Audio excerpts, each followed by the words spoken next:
بسم الله الرحمن الرحيم. الحمد لله والصلاة والسلام على رسول الله وعلى آله وصحبه ومن والاه. برز كانم خوي پروردگار لقرآن پیروزکیدا لسورة البقرة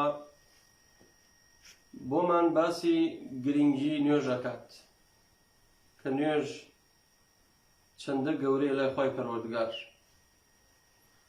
بەڵام باسکردنی نوێژ لە سوورەتی البقرة کە خوای پەروەردگار دەفەرمێ حافظوا على الصلوات والصلاة الوسطى وقوموا لله قانتين. ئەگەر بچینەوە سەر ئاەتەکە، ئەم ئاەتە ئاەتی 238 سوورەتی بەقەڕەیە. ئەگەر پاشی ئاەتەکە و پێشی ئاەتەکە بخوێنین، خوای پەروەردگار باسی کێشەی خێزانی و بابەتی تەلاقمان بۆ کات. بەڵام حیکمەت چییە خوای پەروەردگار لە نێوان کێشە خێزانەکان و بابەتێکی هەستیار وەکو تەلاق، خوای پەروەردگار لە نێوانیاندا باسی نوێژمان بۆ کات. ئەفەرمی حافظوا على الصلوات، وریابن ئاگاداری نوێژەکانتان بن. ئەمە لێرە زانایانە فەرموون لەفتەیەکی تایە کە ئەمە پێوترێ علمی مناسبات لە علومی قورئان.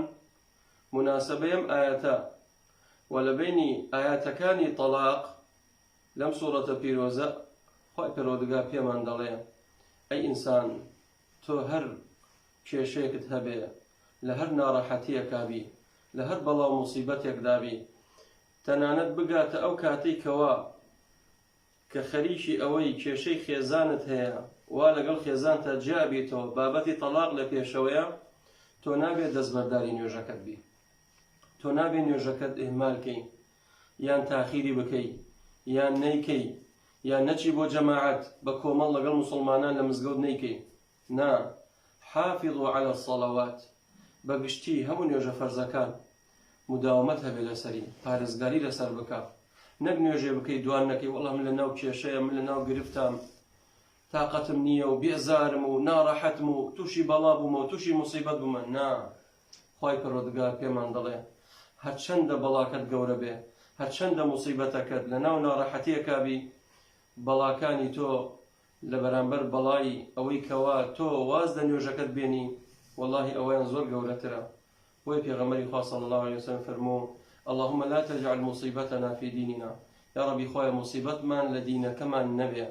بۆیە کاتێک تۆ کەوتیتە ناو کێشە، کەوتیتە ناو گرفتێکەوە، واز لە نوێژ نێنی. پێغەمبەری خوا عليه الصلاة والسلام كان إذا حزبه أمر فزع إلى الصلاة.